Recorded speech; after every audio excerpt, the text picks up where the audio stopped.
sa candidature était valable. Mon problème ne se situe pas à ce niveau.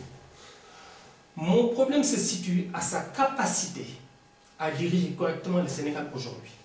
Son âge pose problème. Il a pris de l'âge. Comme j'ai dit, il est pris en otage. Quand on est pris en otage, quand on est pris par le poids de l'âge, on ne peut plus diriger correctement un pays. Je ne regrette pas la décision que j'avais prise à l'époque, parce qu'effectivement, ça avait permis de taire les querelles, pour que le président déroule correctement son programme à l'époque. Mais aujourd'hui, qu'il aille aux élections serait cautionné, pour ne pas dire être responsable d'une éventuelle crise sociale au Sénégal. Parce que la crise va dépasser non seulement le cadre social, elle pourrait être sociétale, mais en plus, vu son parcours politique, il pourrait sortir par la petite porte. Moi, je pense qu'en politique, il faut savoir quitter la politique avant qu'elle ne vous quitte. Parce que quand elle vous quitte, vous perdez non seulement votre parcours, vous perdez votre dignité en même temps.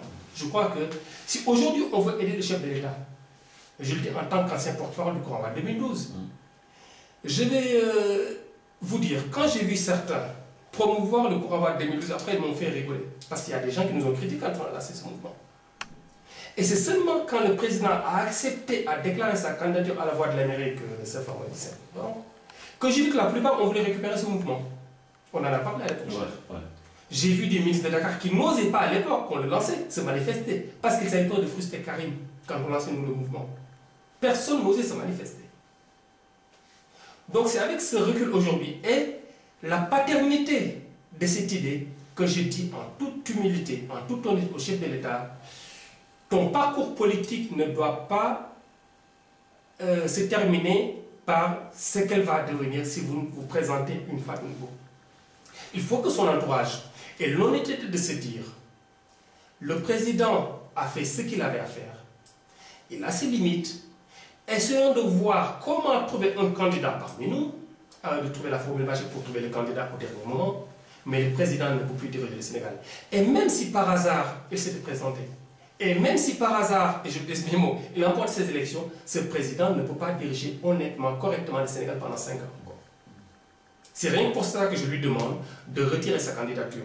Des gens qui sont allés au Sénégal pour défendre l'idée de sa candidature, 2 de mes anciens professeurs y étaient. Bernard Champ, vous n'êtes pas parti, il a envoyé un message. M. Gunschmidt a été mon professeur de droit des finances publiques en deuxième année à la fac de Malakoff. J'ai fait mon doctorat également. Mais il y a que ces gens ont plus ou moins surpris et déçu. Parce que l'idée que je me faisais de mes professeurs qui m'expliquaient que l'Afrique n'a pas encore fait sa révolution, que l'Afrique devait faire sa révolution pour s'en sortir, parce que la France accepte d'acquitter son roi. Les propos qu'il tenait à Dakar, je les regardais en tremblant dans ma carcasse, en me disant, mais ce n'est pas le même professeur que j'ai connu. Qu'est-ce qui s'est passé? Ont-ils été payés? Ont-ils été mis dans des conditions tellement idylliques qu'ils se sont dit, il faut défendre ce pourquoi ils étaient venus? Mais j'étais très surpris et étonné par ces propos. Comme j'ai dit, l'idée n'est pas encore la validité de sa candidature. Parce que moi, je parle du principe que, avant qu'il n'arrive, il était sur la logique, il ne limitait pas le nombre de mandats. La Constitution de 2001, qui a voulu qu'un président ne fasse deux mandats non renouvelables, a commencé en 2001. Et sur cette base, il n'en a fait qu'un mandat. Donc moi, ça ne me dérange pas qu'on valide même sa candidature. Mais c'est lui-même qui doit se dire, en toute conscience, je me suis tellement battu pour ce peuple. J'ai tellement donné à ce peuple. Comment faire aujourd'hui pour que ce peuple retienne une image positive de moi en leur disant, mes chers compatriotes, j'ai fait ce que j'avais à faire, je passe la main. Et il serait resté définitivement dans l'histoire de façon positive du Sénégal. Il ne nous reste pas beaucoup de temps. 2 mots sur la fin du feuilleton Benno. Alors, Benno, ce n'est pas surprenant ce qui arrive à Benno, parce que l'une des personnalités politiques, je dirais, que je respecte le plus au Sénégal, c'est Tanor. Contre vents et marées, Tanor a tenu la maison PS. Quand tout le monde est parti, quand tout le monde s'est ligué contre Abdou Diouf, c'est lui qui était là. Aujourd'hui, accepter de se ranger derrière qui ce soit et que le PS n'est pas son candidat, je comprends tout à fait sa formule. Le cas de Moustapha Niasse. Moustapha Niasse a été Premier ministre d'Abdoulaye Wade, il l'a soutenu. Moi, je me dis qu'il a fait aussi ce qu'il avait à faire, Moustapha Niasse. Et qu'aujourd'hui, la candidature de Benno ne pouvait que se passer comme cela. Ne pouvait que se passer comme cela parce que Tanor, étant combattu par Djibo et Moustapha Niasse à l'époque, ne peut jamais oublier cela. Moustapha Niasse, qui a été poussé par là pour quelque part par Tanor, n'acceptera pas de se ranger derrière, même si à un moment donné, il a voulu lui faire croire que tu es plus jeune que moi, tu as encore de l'avenir. Tanor a eu raison de refuser cela et d'accepter de pousser sa candidature jusqu'au bout. Tout à fait. Donc, ce n'est pas une surprise pour vous? Ce n'est pas une surprise. Non, pour moi, c'était même c'était prévisible. C'était prévisible. C'est le contraire qui serait étonnant. Si Niasse avait accepté de se ranger derrière Tanor ou Tanor derrière Niasse, ce serait une surprise, effectivement.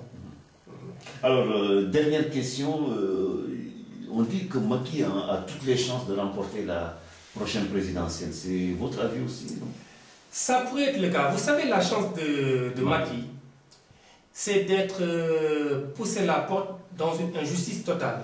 La plupart de mes amis qui étaient à la CIE sont chez Macky aujourd'hui.